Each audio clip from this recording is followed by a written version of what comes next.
ဒီနေ့ကရေခဲတက်တာထဲမှာရှိနေတဲ့ဟိုတန်တီတန်လေးတွေကိုစုပြီးတော့ဟင်းလေးတွေဖန်တီးလိုက်ပါတယ်ငကြင်းလေးနှစ်တုံးရှိနေတာကိုပေးဝင်လေးနဲ့ရောပြီးတော့စီကြံရီကြံလေးချက်လိုက်ပါတယ်ကြက်တောင်ပန်လေးကိုအကျွတ်ကြော်တယ်ဟင်းနုနယ်ရဲ့ကြော်လေးနဲ့အတူငရုတ်သီးထောင်းလေးနဲ့တိုးစရာလေးလုပ်ပါတယ်ကြက်တောင်ပန်ကိုစားမှုဟင်းခတ်မှုအယောင်တင်မှုငရုတ်ကောင်းလေးထည့်နေပြီးတော့ညရဲကအရသာကျွတ်နှက်ထားပါတယ်မနေ့ကြော်ခန့်ဒီကြရွှေလေးပြအကြော်မုံလေးထည့်နေပြီးတော့ကြော်ပါမယ်ရှင်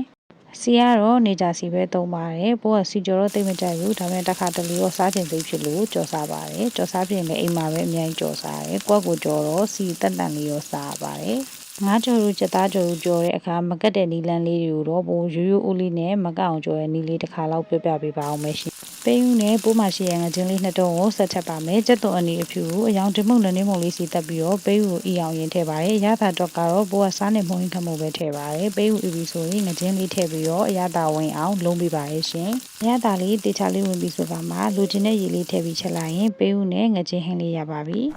ပိန်းကိုငါးနဲ့စီကြံရီကြံလေးချက်ရင်အရန်လိုက်ပါတယ်ချက်မစားဘူးသေးရင်ချက်စားကြည့်ပါငခုလေးနဲ့ဆိုရင်ပို့လိုက်ပါတယ်ရှင်ကြော်လေးကလည်းမပါမဖြစ်ဆိုတော့ဟင်းနုနယ်ရလေးကြော်ပါမယ်ကြက်သွန်အနီနဲ့အဖြူနဲ့ကိုစီတက်လိုက်တယ်စီတက်ပြီးရင်အယိုးလေးတွေကိုအရင်ထည့်ကြော်ပါတယ်အယွန်းလေးပြီးသွားပြီဆိုကမှအရွက်ကလေးတွေထည့်ကြော်ပါတယ်အရသာတော့ကတော့စားနဲ့မှုန်ထပ်မှုပဲထည့်ပါတယ်အသီးရွက်လေးတွေကနေတိုင်းစားပြီးတင်တာကြောင့်ပေါ်တော့နေတိုင်းအိမ်မှာမပါမဖြစ်အသီးရွက်ကိုတစ်မျိုးမျိုးတော့လုပ်ပါတယ်